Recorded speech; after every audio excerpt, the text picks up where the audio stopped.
In more than 20 years of practicing medicine, I've collected interesting facts about your body.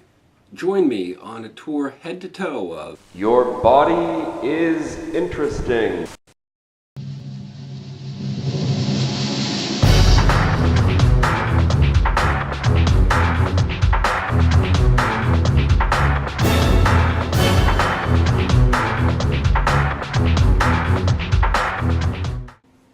bringing us to your nose.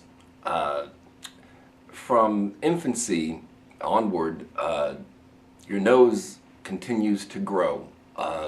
Same thing with your ears. And the reason for that is, unlike other parts of your body, the cartilage that anchors your nose and your ears to the bone, to your skull, are unopposed. If you look at your leg bone, there's cartilage at your knee and there's cartilage at your ankle, and it's bounded on either side. But your nose and your ears are subject to gravity and are just sort of hanging in there on the side of your skull. And that's why they continue to grow. You've seen some people flare their nostrils. Actually, only 1 of 3 people can do that. See if you can do it yourself. If you were to yank on a hair from your nose on one side, it'll make the eye on the same side tear. Your nose functions, amongst other things, to warm the air that you breathe in, which comes in handy in places like Siberia, where it gets so cold that people's breath freezes and then falls to the ground, and you can hear like a little crackle as it lands on the ground. There's an expression in medical school to help one remember which limb of the autonomic nervous system, which governs involuntary reflexes, handles penile erections as opposed to ejaculation. The mnemonic, the memory device, is point then shoot.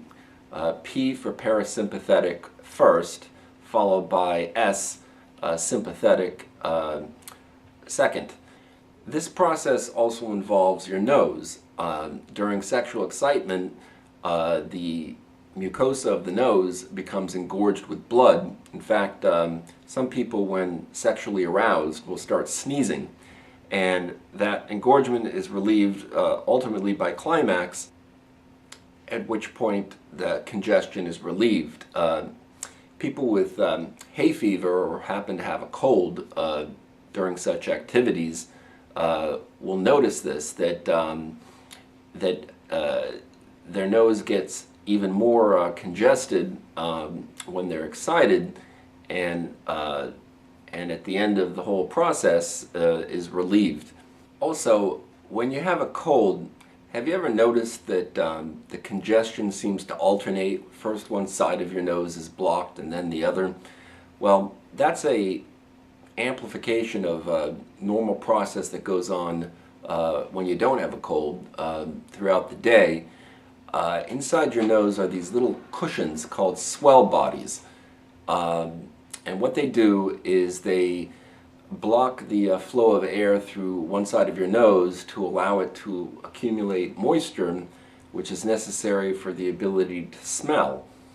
And the reason it does this, furthermore, is a process called acclimation, where your brain blocks out a continuous signal. Now, if a smell is omnipresent, it's always there, it'll slip through the cracks. For example, if you own a cat and you've got a cat box and your house smells like someone with a cat, you don't tend to notice it unless, of course, you don't have a cat and you visit a friend and he does, in which case you would. Now, these swell bodies also explain that strange little squeak sometimes you'll hear when you have a cold and your nose sort of squeaks for a moment. That's the sound of the swell bodies opening and closing, which happens every 30 minutes. 1 out of 5 people suffer from what's called the photic sneeze reflex. That's when a person goes out into the bright sun, in the morning they leave their house, and it makes them sneeze. It's actually a genetic thing. 10% of the population has this and is more common in Caucasians. Since usually when you leave the house in the morning, it's to get in your car and drive to work or off to some errand. So let's hope these people own sunglasses, because when you sneeze, you can't keep your eyes open. Now, subjectively, smells can be good, smells can be bad. Years ago, people only bathed yearly, and the tradition of a bride carrying a bouquet of flowers was actually intended to cover up body odor during the ceremony.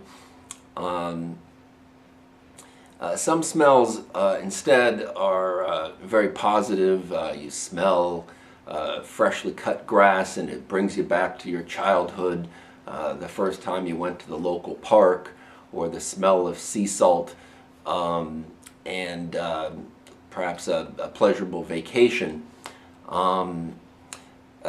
You'll notice that your memories based on smell are actually the strongest, stronger than visual or any of the other five senses. And the reason for that is that, unlike your other five senses, smell is hardwired from your nose straight to a section of your brain that's involved in emotions, called the limbic system.